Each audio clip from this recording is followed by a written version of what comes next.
Blog Talk Radio.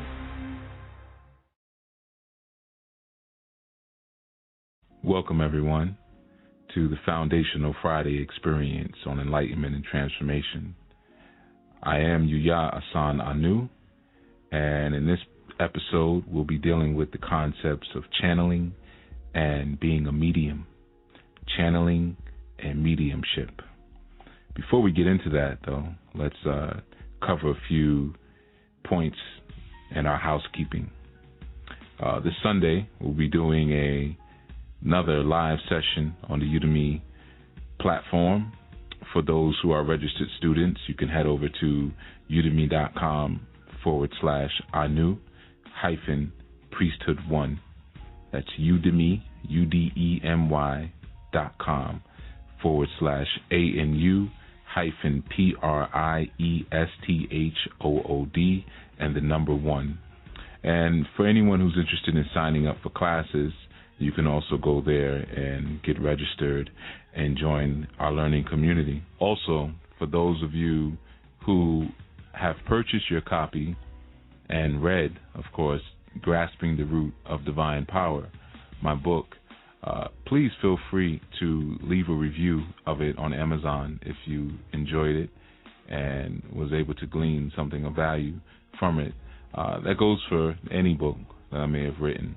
I know I actually have never really put the call out to people. At this point, the book is sold a lot of copies, and people nationally and internationally have really enjoyed it and sent me a lot of wonderful emails about their experiences that they've had with not only reading the book, but performing some of the exercises in the book, and especially the divination. People have really been able to increase their understanding of what it is to be a medium, or what it is to be psychic, or what it is to really just to connect and communicate with the spirit just through the divination session. Also have gotten a lot of wonderful feedback for people who've built their own jingilis or afue mukas, or as we also know to be altars or shrine, using the directions that I put in the book. And I would ask that you leave a review, on Amazon.com for the book. For those of you who have checked it out and you've enjoyed it, let people know your experience with it. That helps in terms of letting people know that there's a book that they can use for learning and doing what they desire to do. So, I just wanted to put that out there for you, and also for the other works as well. What it really also helps me with is shaping and fine-tuning what it is that I do. Ultimately, I do have a mission, and I have a voicing, a concept, and a theme that I pretty much maintain a consistent line with. But aside from that, I tweak, morph, and customize that theme based on the feedback I get from the people that I am striving to serve every day. So when you leave your review, you leave your comments and things like that, it really helps me to see the directions that are resonating with people. Like I said, I know many people have learned a lot from the divination sessions. They still, trying to really get tight on their 9-position obi, as well as the piece about really building and clearing your own sacred space. I know in terms of these broadcasts that I do, which I would also invite you to leave your reviews and comments on each show. I do read them, as well as the overall show. But it helps me to, again, fine-tune what I'm doing and to see what parts are sticking with people. I know really people get a lot out of the Orisha aspects that I speak about when I do these shows. I get a lot of emails about that, people saying that they really are thankful for a different perspective, or a less spookified perspective on these ancient energies. So that helps me when I, choose which Orisha to cover next, or even which concepts to cover next. So, officially put it out there. Leave your reviews, please. Amazon.com, Grasping the Root of Divine Power, and as well as for the class. If you've taken a class on Udemy and you've signed up, leave your reviews on the main page of the class so that people can see what it's about and what we're doing and what you're learning. There's nothing better than primary information and integrative. So those who have a primary first-hand experience with the information and with the works and the offerings that I've given, let the world know what your experiences have been and what resonates with you. Now, moving back to today's subject, where we're really dealing with the concept of channeling or being a channel or using a channel. This is really key with a lot of our spiritual work, and even when you see examples of it, whether it be in broadcast media or you go to a misa or a seance or a raising, you get to see an opportunity to see one who may call themselves a medium channel an energy or channel a spirit. When you are channeling, in a nutshell, you're bringing something that is considered to be nowhere to now here. And you can channel various things. One of the things that we stress a lot with our children is finding them constructive outlets for their voicing, their creativity, or just their energy in general.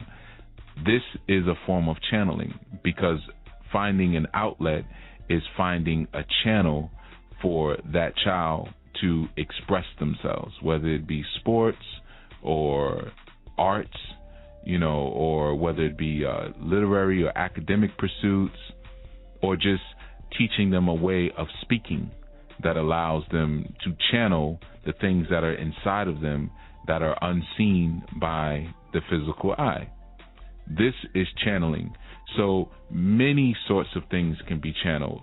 For those of you who are artists, who deal with visual arts or even audio arts or any type of creative expression, you are in effect channeling. You're bringing something from a place that is nowhere to now here. But that thing that is considered to be nowhere or in Neverland or in the other world actually does exist. It just exists in a form that others are unable to see along with you sometimes. So what we do when we channel, we create an opportunity and we create a vein and a vehicle for that energy to travel upon. So you can also assimilate a channel to a roadway. Okay? So the energies already exist. It's not the same thing as conjuring. In conjuring, what you're doing is you're creating something. You're either creating a reality in the physical world or you're creating a reality in the spiritual world.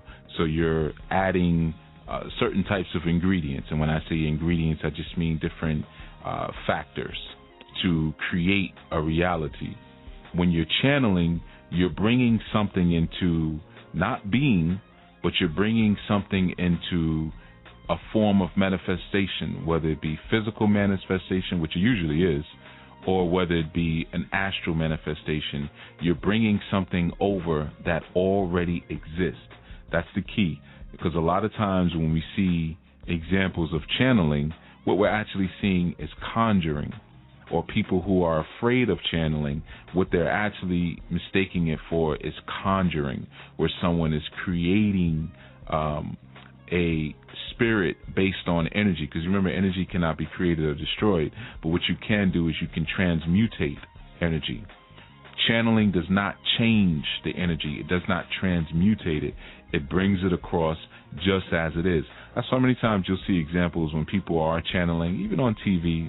I know they have shows like that. I've never seen them, but I've seen like in movies where the person's voice will change. And I've done this, of course, myself, because what's coming through is staying authentic to what it is. So, and the reason why I'm not really familiar, because when I do it, I've never been filmed or recorded channeling, but when I'm doing it, I'm not completely aware of myself or the experience. So it's kind of a blur afterwards once that energy decides to move on to somewhere else. And that brings me actually to my next point about channeling. When I started the session, I spoke about channeling and becoming a medium. Now, the medium we could signify as being that actual road of travel as well. So channeling is creating the roadway. The medium is the actual road. And a medium and a channel are very similar. But usually when we're speaking about a medium, we're speaking about a person. A medium is one who has the ability to move themselves out of the way in order to allow an energy to take full control. So usually when someone is becoming a medium, they're actually taking on the energy of that spirit or that celestial body. With channeling, you may not be taking on the energy. You may just be providing a way for the energy to make itself present, whether it passes through you or whether it just exists within your own spiritual space and you can have a conversation with it. Or even if you channel that energy to your divination tools. So that is channeling. In mediumship, you are becoming the divination tool, but you're allowing it to take control of your temple for a time. So in doing that, you move your human ego out of the way. So this is why when some people become mediums, they go into trances. And in that trance state, they, quote unquote, are not present. Only thing that is present is that spirit or that energy that they have invoked. Whereas when you're dealing with channeling, you have the option to invoke or evoke. To invoke something is to bring it inside. To evoke is to usually conjure or bring it to a place so it's just present or manifested in your atmosphere or in your environment.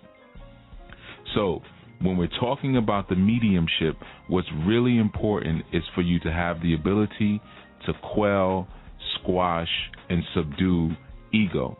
This is really the signification of higher awareness and enlightenment, more so. It's the ability to not just to think smarter thoughts or not just to see spirits or not just to be a little bit ahead of those who are around you, but really enlightenment and higher awareness is signified by your ability to control thought. So to your ability to decide what thoughts are going to be present and what thoughts are not going to be present. It's not as easy as you think. It sounds very simple, I know when I'm saying it, but it's very difficult. Now, watching your thoughts is something different. You know, a lot of times we do that when we meditate, which is also a form of invocation of channeling. But the ability to control thought is the ability to control lower nature. It's the ability to control Set. It is the ability to control Satan. It is even the ability to control Eshu, or on the Kabbalistic tree, that it would be the Sephiroth of Hod. We would also know this to be as Hermes.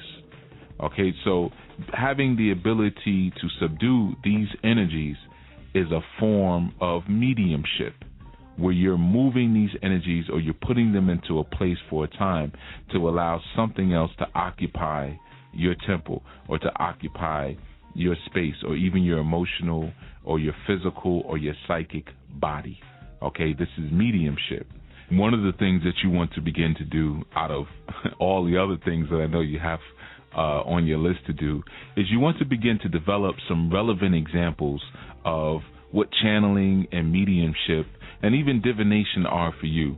Just like I gave the example of, one is drawing a picture, for instance. When we're talking about creative arts, this is a form of channeling because you're taking an energy that exists in a more unseen place and bringing it to the unseen, but you're using your paintbrush and the canvas as well as the colors as the channel.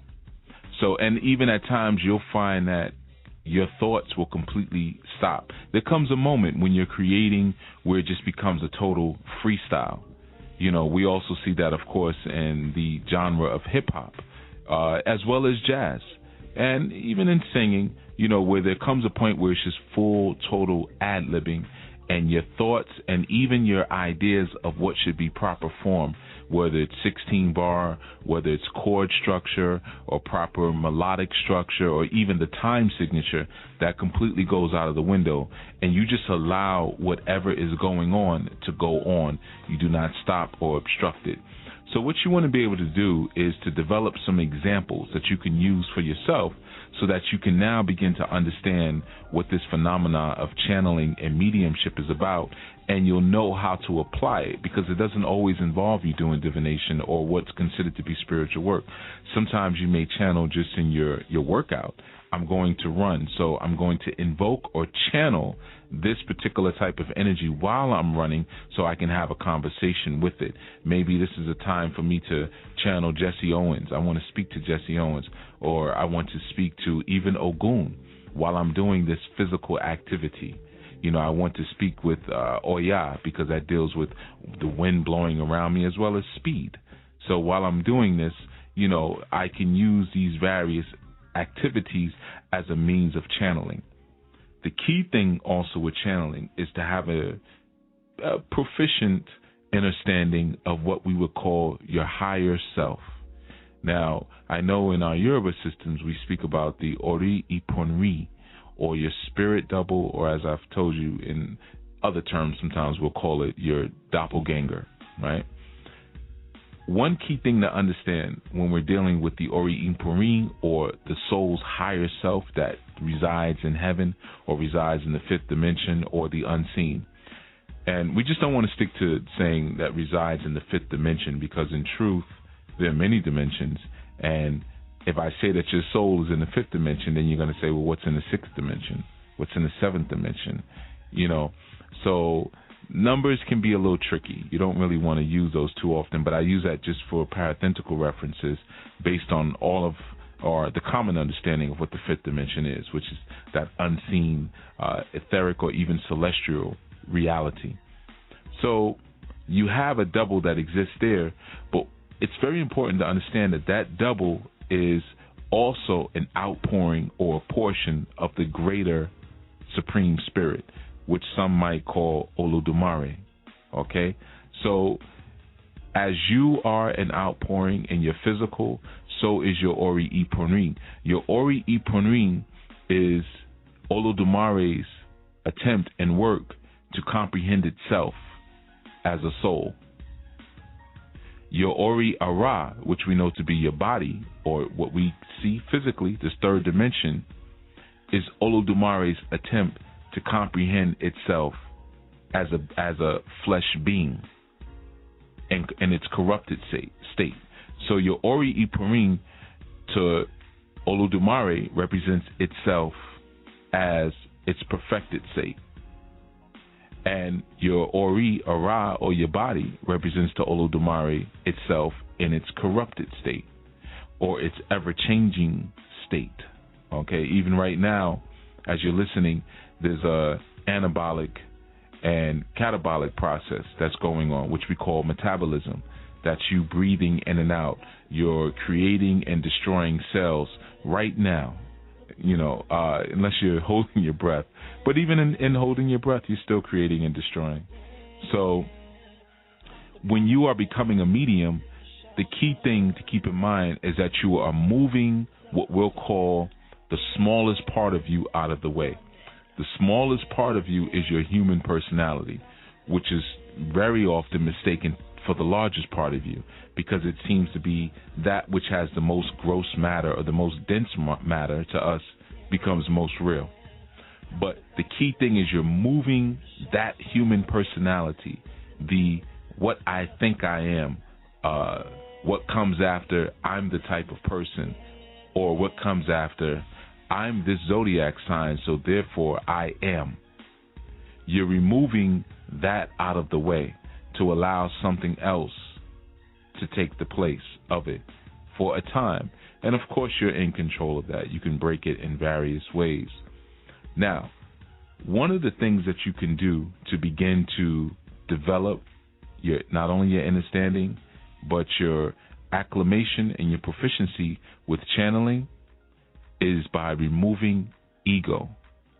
Begin to do things for people selflessly. where you remove all ideas of self-importance and ego out of the way. Now, here's a tip for you. If you're listening to this and you say, well, that's what I do now, I'm always doing things for people, then you're not doing what I just said. If you can count it, if you can quantify it, you're not doing it. When you are doing selfless acts for people, I'm going to tell you this, half the time you don't remember what you did because it doesn't lock and store into your mental and intellectual psyche because you removed your mental and intellectual psyche out of the way to get the job done. This is similar to what we see when we look at spiritual celebrations, whether it be, bembes, or whether it be any type of spiritual gathering and ceremony where there's drumming and dancing, and you see people mounted. Now, what it means is that when someone is mounted is that a spirit possesses that person for a time. Many times it's Orisha or it's Lawal. And the person will dance, or the person will take on the characteristics of that cosmic archetype.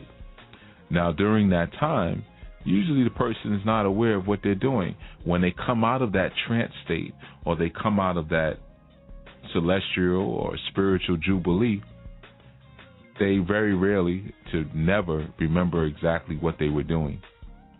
You'll find this phenomenon even in the Christian church, where you have something that's called shouting, or what they used to call it was getting happy.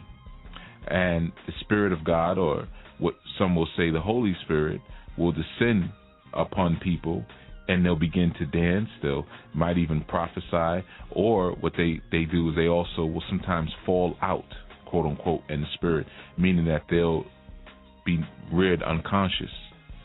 And oftentimes when they come to or are brought to by the ushers, they're not, reminiscent of what occurred during that time, but they have a message often.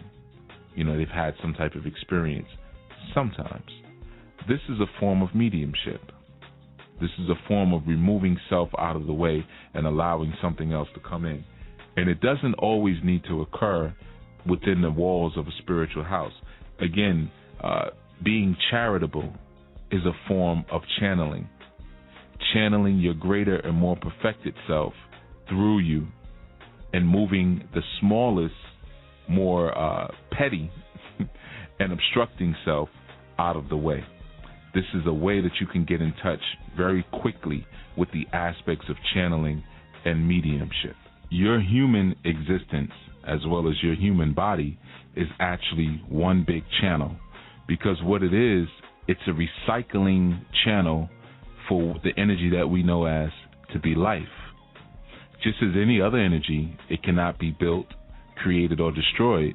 Life cannot be destroyed, nor can it be created, but it can be recycled and channeled through something again. Sometimes it's channeled through sunlight. Sometimes it's channeled through plants. Sometimes it's channeled through animals, rivers, lakes, streams, mountains, wind. Sometimes it's channeled through this thing that we know to be the human body. It's just a recycling and rechanneling of life through molecules, through atoms, through crystallized ashe.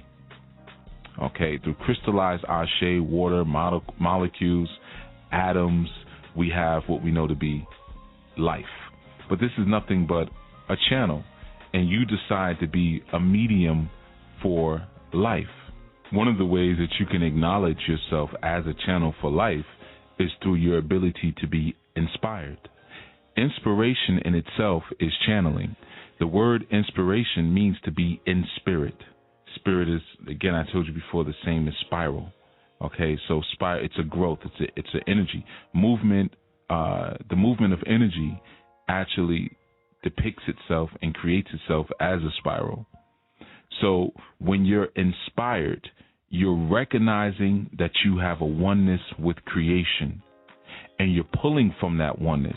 Now, there's another thing that occurs because you've decided to be a medium for spirit and become inspired or express inspiration.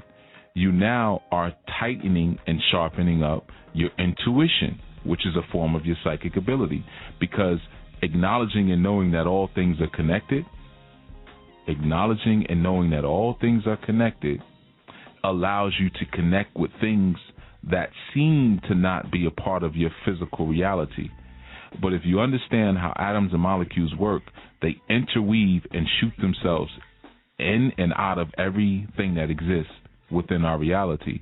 So even when you stand next to a tree, the tree is sending itself to you on an atomic level.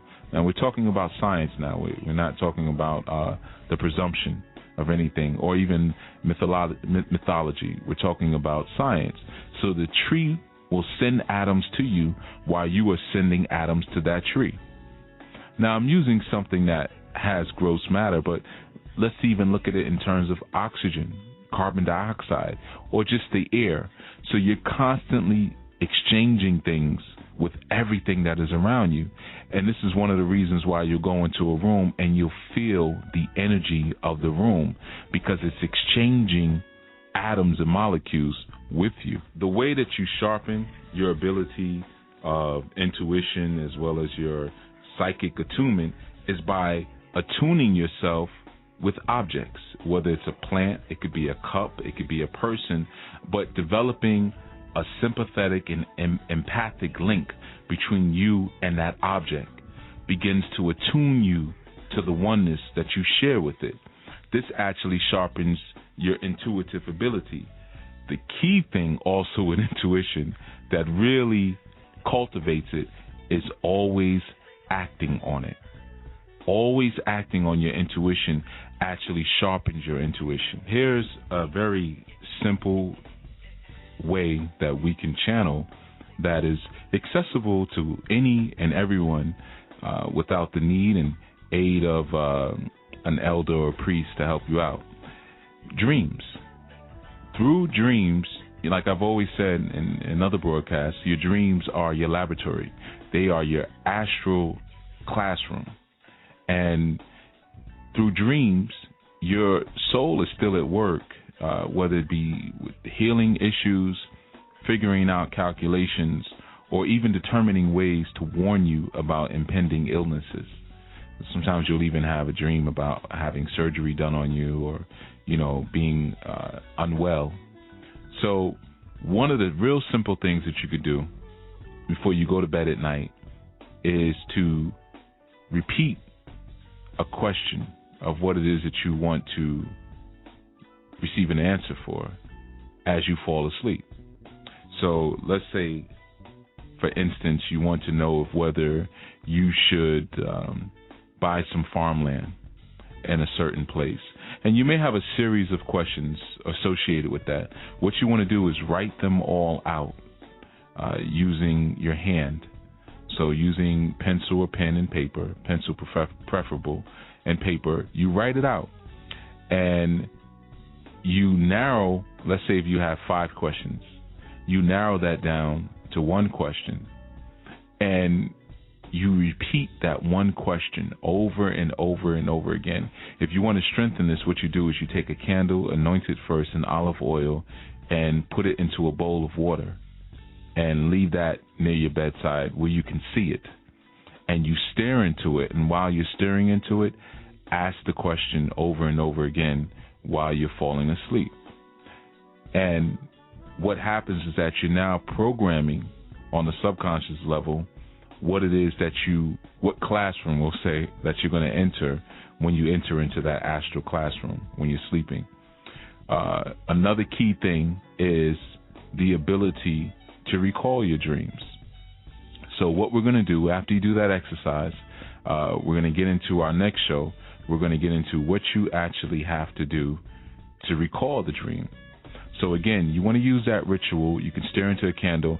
Now, if you know that the question is even directed at a particular cosmic energy, let's say an Orisha, one trick you can do is to burn a candle of that color and also sprinkle some of the herbs of that cosmic energy in the water inside of the bowl.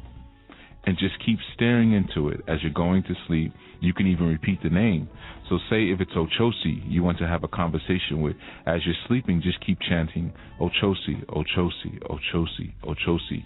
And repeatedly, if you do this, even night after night, you'll find that you can easily, sometimes even without the chant, go into whatever mode you desire to go into in your astral realm and get whatever answer you desire to get.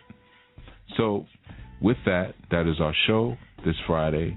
And next Friday, we'll get into the methodologies of how to recover the answer and to retain the information from your night visions. I am Yuya Assaan-ANU. Check me out at orishareligion.com, saduluhouse.com. Make sure you head over to Facebook and like the page at facebook.com/Sadulu House, SADULUHOUS.